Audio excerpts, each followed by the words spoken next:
Morning students.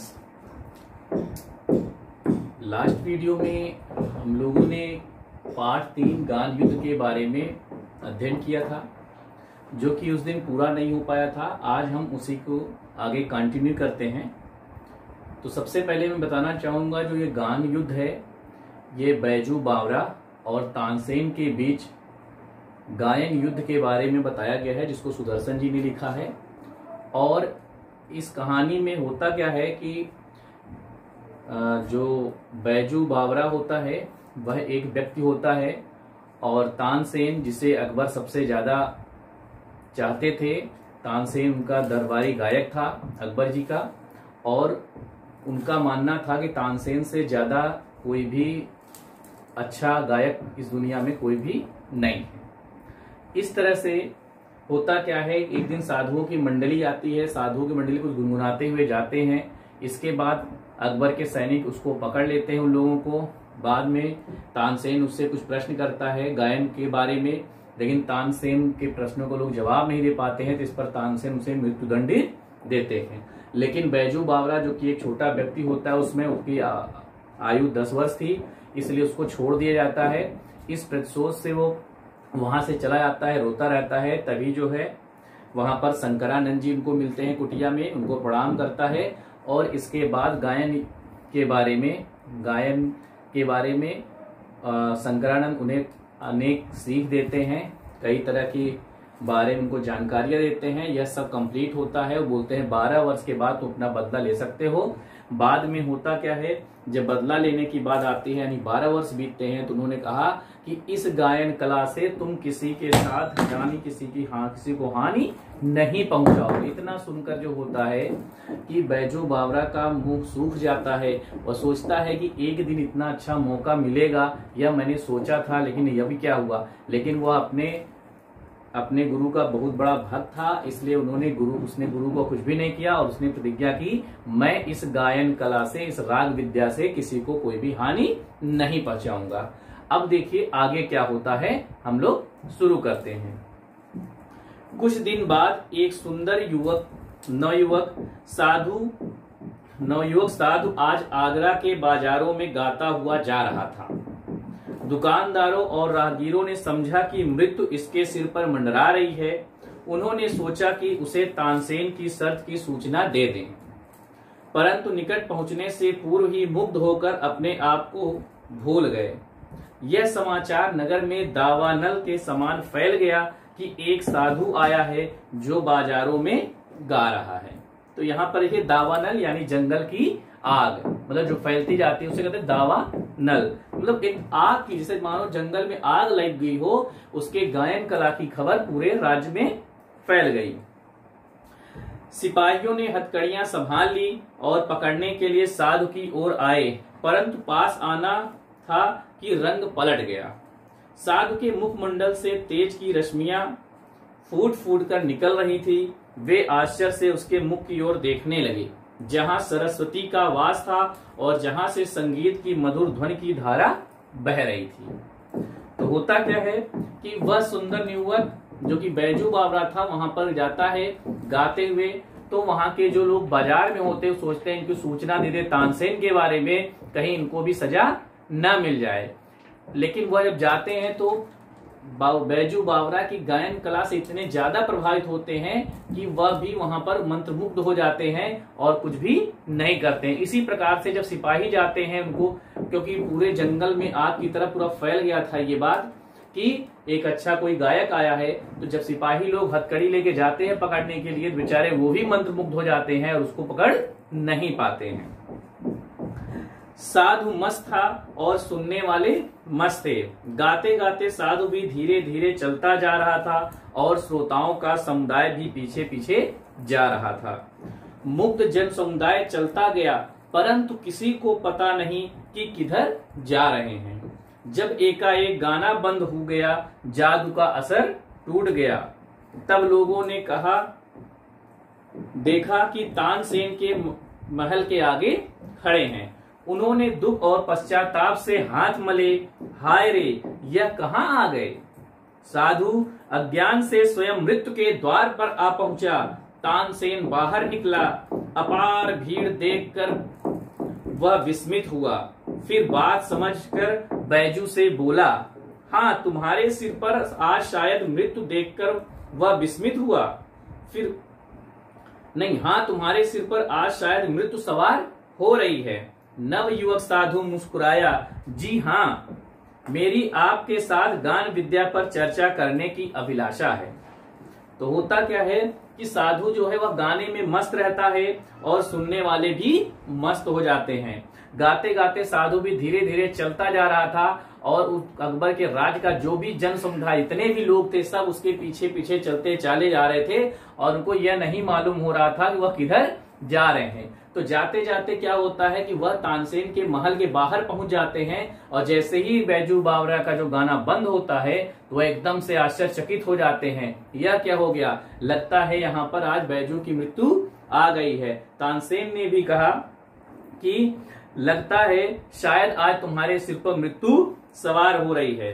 तब वो बोलता है, जी हाँ मेरी आपके साथ गान विद्या पर चर्चा करने की अभिलाषा है। आगे देखिए, तानसेन ने बेपरवाही से उत्तर दिया, हाँ अपनी इच्छा पूरी करो। तभी सिपाहियों को हथकड़ियों का ध्यान आया। वे आगे बढ़े और उन्होंने नव युवक साधु के हाथों में हथकड़ियां पहना दी। भक्ति का तांता टूट गया, श्रद्धा के भाव पकड़े जाने के भय से उड़ गए और लोग इधर उधर भागने लगे। सिपाही कोड़े बरसाने लगे और लोगों को तितर बितर हो जाने के बाद नव युवक साधु को दरबार की ओर ले चले। दरबार की ओर से शर्तें सुनाई गई कि कल प्रातः काल नगर के बाहर वन में तुम दोनों का गान युद्ध होगा। यदि तुम हार गए तो तुम्हें मृत्यु दंड देने का तानसेन को पूर्ण अधिकार होगा और यदि तुमने उसे पराजित किया तो उसका जीवन तुम्हारे हाथ में होगा। तो वहां पर क्या होता है, तानसेन ने बेपरवाही से, मानो ऐसा लग रहा था कि ये हमसे गान युद्ध में हार जाए, उसने कहा ठीक है तुम्हारी इच्छा अवश्य होगी।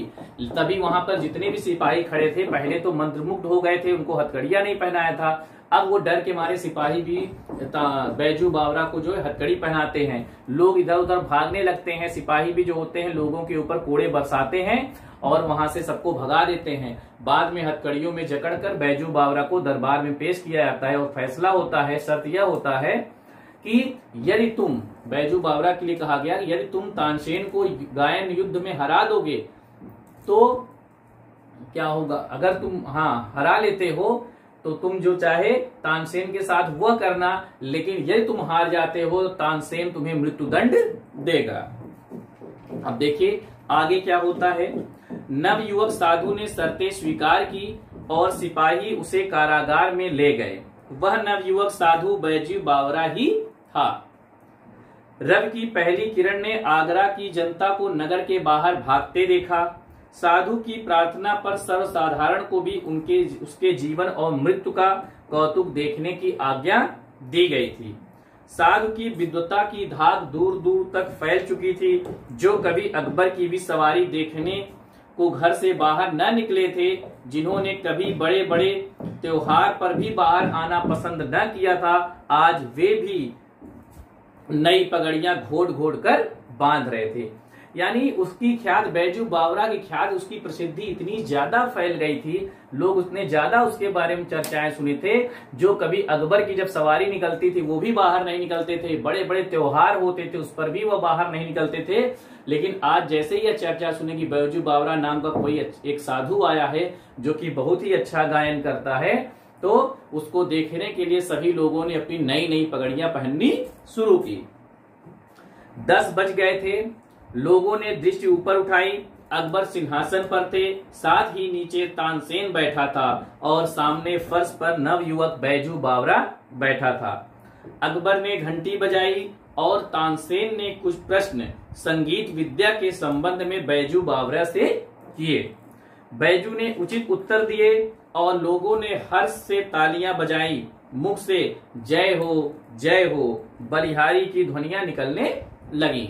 और जैसे ही 10 बजता है अकबर घंटी बजाते हैं और इसके बाद जो होता है तानसेन ने बैजू बावरा से गायन संबंधित प्रश्न किए और बैजू बावरा ने उसका सही सही जवाब दिया और उसके जवाब सुनकर सभी लोग आश्चर्यचकित होते हैं और जय हो बलियारी की ध्वनि करते हैं। बैजू बावरा ने सितार हाथ में लिया और जब उसके तारों को हिलाया तो जनता ब्रह्मानंद में डूब गई और वृक्षों के पत्ते निश्चल हो गए, वायु रुक गई और सुनने वाले मंत्र मुग्ध होकर सिर हिलाने लगे।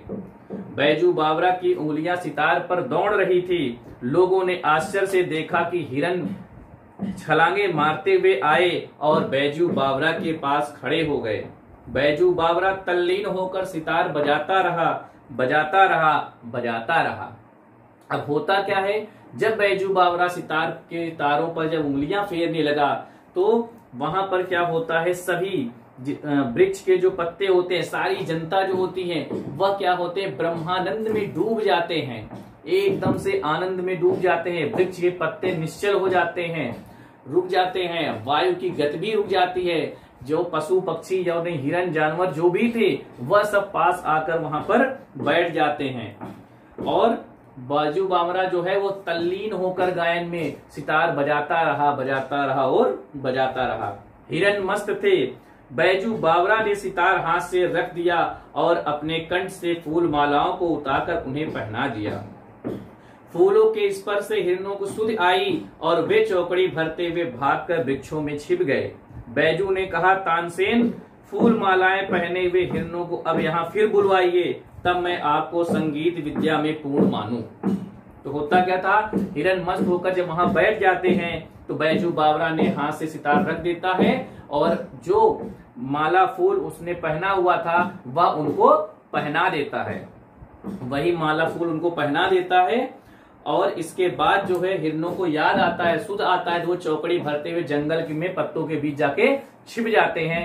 तब बैजू बावरा बोलता है, हे तानसेन, यदि आपके गायन में संगीत विद्या को मैं आपको पूर्ण तभी मानूंगा जब आप इन हिरणों को वापस बुला लेते हो।